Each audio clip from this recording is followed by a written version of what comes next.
Nós vamos analisar e entender esse cenário pós-libertação dos reféns. Conversamos com o coordenador do Laboratório de Análise Política Mundial, Rubens de Siqueira Duarte. Professor, muito obrigado pela sua presença aqui no nosso CNN Prime Time. Pergunto especificamente sobre os reféns.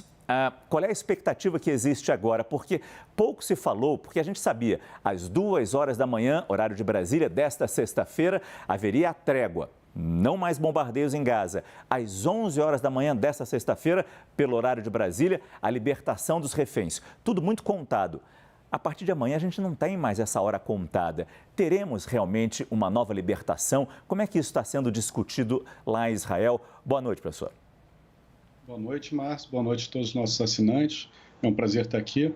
Eu acho que é uma excelente pergunta, né? Saber como é que vão ser os próximos passos, mas a expectativa é que sim, que exista mais liberações, né? É como se fosse uma negociação entre dois atores, né? Estado de Israel e o Hamas, que não confiam nos outros. Né?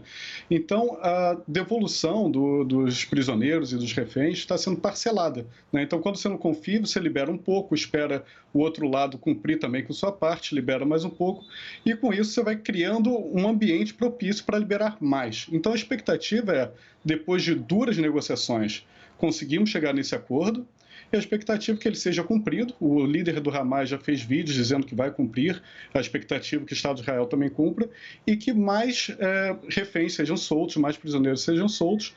Todavia, a totalidade dos reféns por via diplomática ainda está um mistério, ainda tem uma dúvida se vai conseguir ou não. Talvez não. Sim, porque numa primeira etapa seriam 50 reféns e 50 israelenses, para ser mais preciso, e os outros, o restante do grupo sequestrado naquele dia 7 de outubro e que ainda estaria na faixa de Gaza, que ainda está na faixa de Gaza.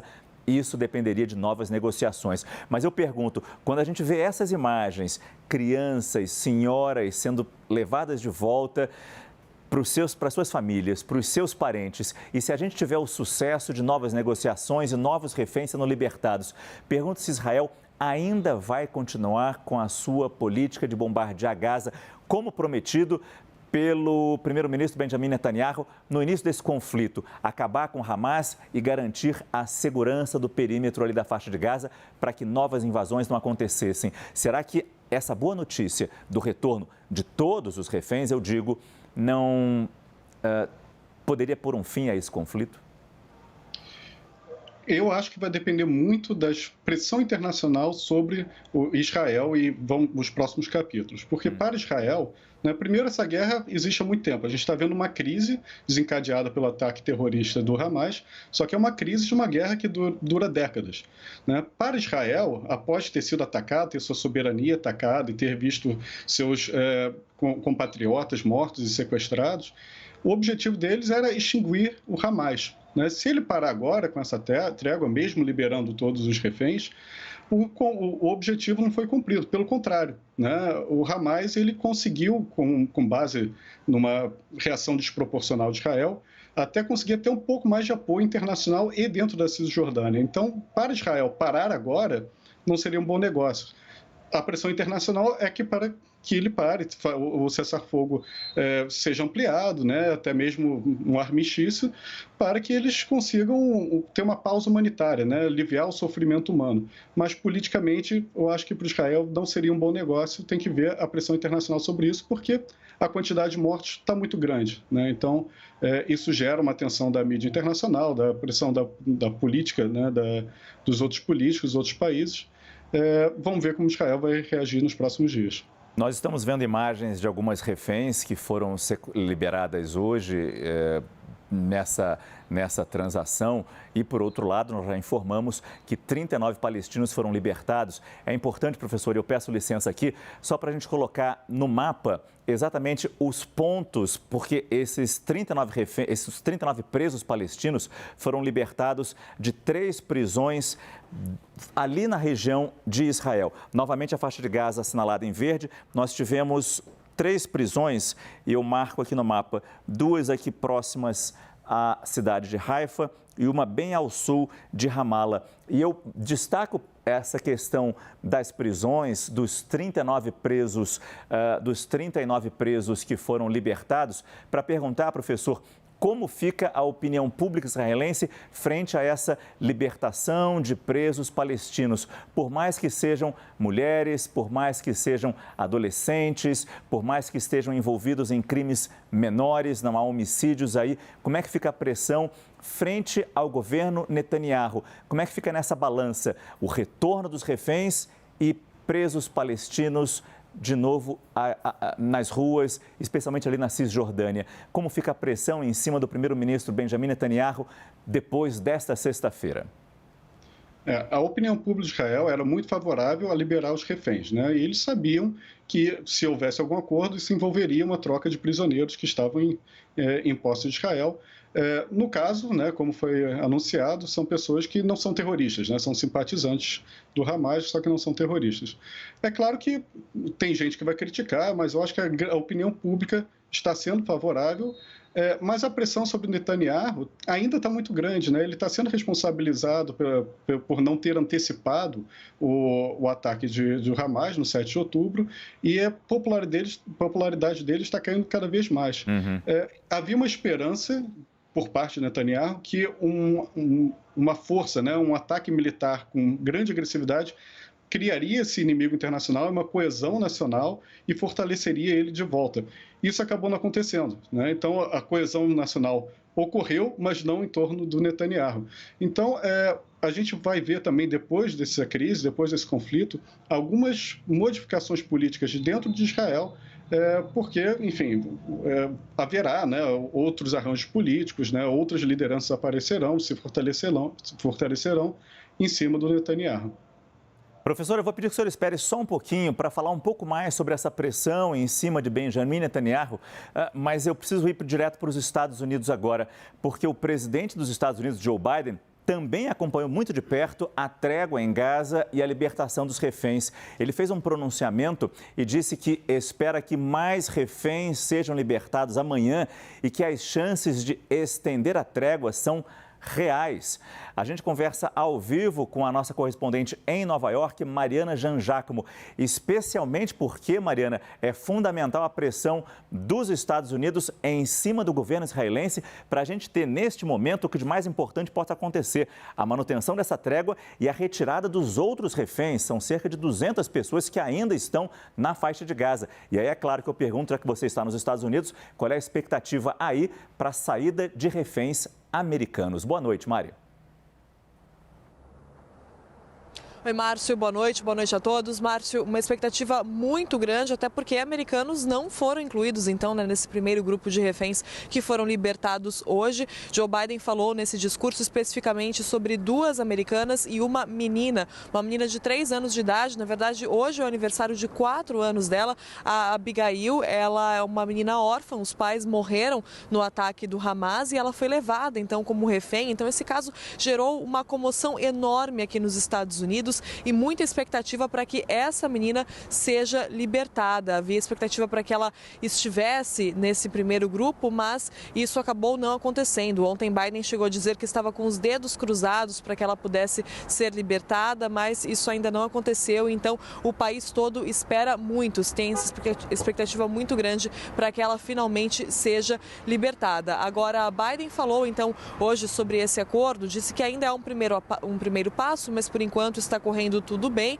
Ele falou que conversou também com o primeiro-ministro de Israel, Benjamin Netanyahu, e pediu para que ele concentre todos os esforços em minimizar os danos aos civis e as mortes. Isso enquanto busca o que Biden chamou de um objetivo legítimo, que é a erradicação do Hamas, a eliminação do Hamas. Então, olha que interessante, né, Márcio, essa fala de Joe Biden, esse discurso político, porque por um lado ali ele pede então a proteção dos civis, pede para que Netanyahu concentre os esforços para evitar as mortes desses civis, isso já atendendo a uma pressão da comunidade internacional e do próprio eleitorado dele também, que se preocupa muito com essas questões e cobra que Biden faça mais por proteger os civis e, ao mesmo tempo, reafirma, né, os objetivos de Israel, diz que o objetivo de Israel de eliminar o Hamas é um objetivo legítimo, então demonstra ali mais uma vez o apoio a Israel, tudo isso numa mesma fala, numa mesma frase. Lembrando, Márcio, que claro, a gente tem tem então essa trégua, né, esse acordo entre Israel e o Hamas prevê a libertação de 50 pessoas em troca de 4 dias de pausa e da libertação de 150 prisioneiros palestinos que estão em Israel. Isso, então, a gente está falando dos reféns desse acordo, né, Israel-Hamas. Isso sem falar naqueles reféns tailandeses, no refém filipino também, que foram libertados, mas isso não foi graças a esse acordo. Então, a gente está falando disso, de uma negociação entre Israel e o Hamas, que foi intermediada pelo Catar, foi intermediada pelos Estados Unidos, teve a ajuda, né, teve a ajuda desses participantes, mas a gente não está falando do final desse conflito. Inclusive, o ministro de Defesa de Israel, Yoav Gallant, ele foi bem claro nisso ontem. Ele fez um pronunciamento também dizendo que a guerra deve continuar por pelo menos 2 meses, que se trata de uma trégua, de uma pausa. Então, é muito importante a gente se lembrar disso toda vez que fala nessa situação. Essas pessoas estão saindo, então isso agora também traz um novo conjunto de dificuldades, de obstáculos. A gente não sabe qual a situação dessas pessoas, o que vai acontecer daqui para frente, como elas vão lidar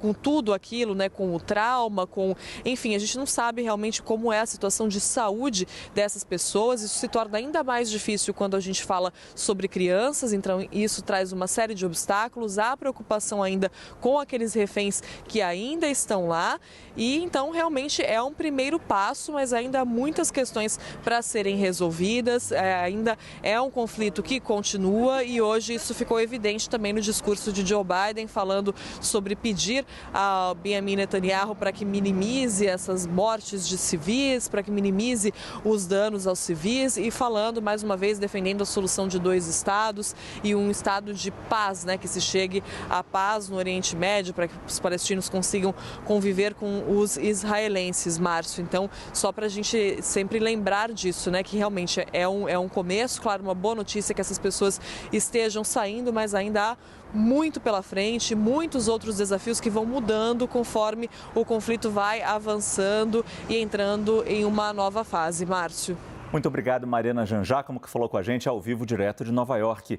Eu volto com o coordenador do Lab Mundo, o professor Rubens de Siqueira Duarte. Professor Rubens, até que ponto é factível esse objetivo israelense reforçado hoje pelo presidente americano Joe Biden, acabar com o Hamas? É muito difícil acabar com o Hamas, porque o Hamas ele se alimenta de um ambiente de crise, né, de desigualdade, de opressão e de sentimento de injustiça. E essa questão, né, uma crise social, uma crise de segurança, ela é endêmica na região. Então, acabar com o Hamas, ainda que se acabe com o Hamas, com o grupo Hamas, outros grupos semelhantes podem surgir. Então, a gente tem a Jihad Islâmica, tem o Hezbollah. Então, enquanto a situação, né, endêmica que propicia o radicalismo não for terminada, a gente vai ver outros grupos, se não for o Hamas, outros com outros nomes, crescendo e atacando de novo Israel. Mas para o Biden é muito importante que esse acordo funcione, porque ele está vendo o seu adversário político, o Trump, crescer nas pesquisas, ele está com a imagem um pouco arranhada pela saída, do jeito que saiu do Afeganistão, muito embora o acordo com o Talibã tenha sido feito com Trump, a saída desastrada foi no governo Biden, e ele também está sendo criticado por não conseguir apoiar a Ucrânia do jeito suficiente para que ele ganhe da Rússia. Então, uma nova derrota agora no Oriente Médio seria talvez muito preocupante para o Biden, para o partido dele, para ganhar as eleições no ano que vem. Então, você vai ver um esforço diplomático dos Estados Unidos muito grande para que esse acordo seja bem sucedido. Como se a situação já não fosse difícil no Oriente Médio, ainda tem nesse tabuleiro a eleição americana do ano que vem. Professor Rubens Siqueira Duarte, coordenador do Lab Mundo, muito obrigado pela sua entrevista, pela sua conversa aqui no nosso CNN Prime Time. Boa noite, professor. Boa noite, Márcio. Obrigado pelo convite e boa noite a todos que nos assistem. Obrigado ao senhor.